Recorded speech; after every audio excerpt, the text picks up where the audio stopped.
One of the ingredients I like to use in a glaze is wood ash, and I collect the wood ash from the wood burner at the pottery, and I particularly like wood ash glaze from a wood burner because, let me show you, I open this up, like a lot of wood burners. This one has got ash collection drawers down here. There it all is. So the ash has fallen from the main wood burner down to these drawers, and if you look in a wood burner, the ash is all really quite fine. There's no massive lumps of charcoal that you often find in an open fire. So this is what I use. And like all these things, I have to sieve that because I only want the fine stuff.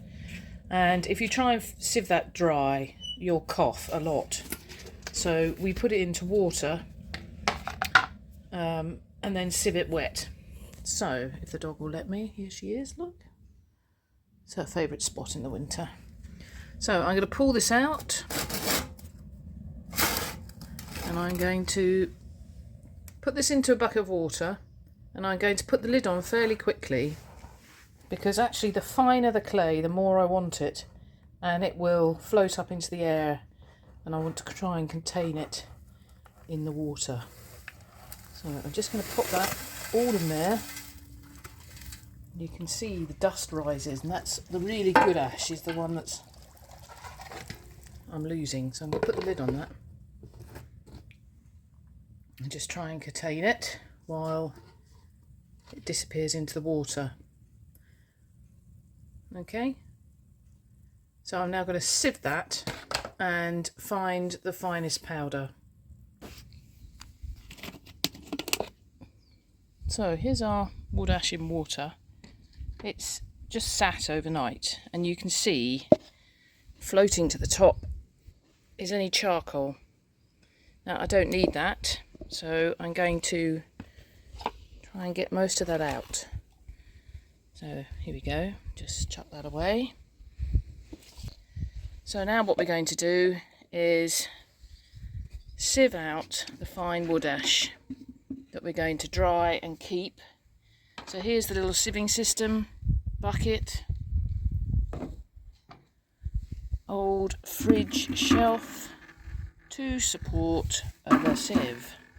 And to help me stir it through, there is a brush.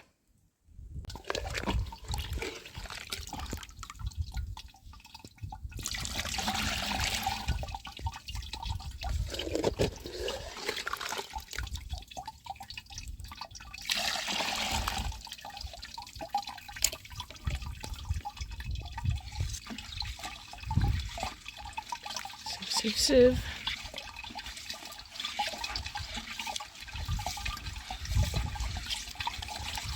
Now you use the brush to get the big stuff out the way of the holes in the sieve to let the little stuff in water fall through. It just clogs it up if you don't move it around a bit.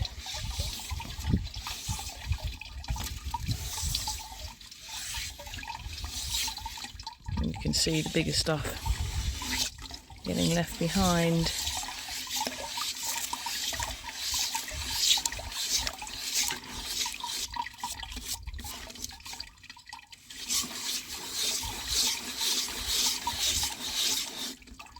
And then the smaller stuff falls through in the water, and then we drive the water away. So I'll be here for some time sieving this lot. I'll check in with you a little later. So once you've sieved your wood ash in water, this is what you get. You get a bucket of murky water that's gone through the sieve, and that is fine wood ash. See if this helps. There's fine wood ash suspended in water in there.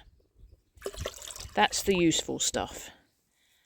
and then you're left in the sieve with the stuff you can't use because it's too coarse.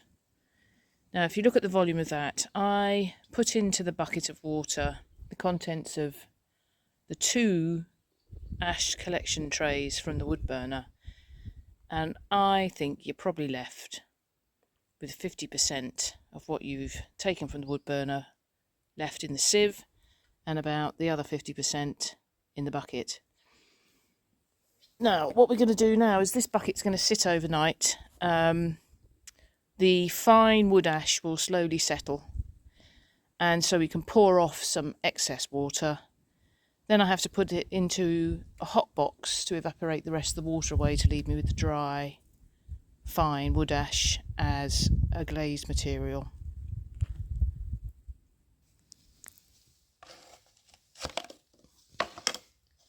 So here we are. This is the dry dry wood ash, which, as you can see, will soon crumble down to a fine powder. I'm going to store that in there, and that will become one of the ingredients in my glaze recipe that I'm going to make.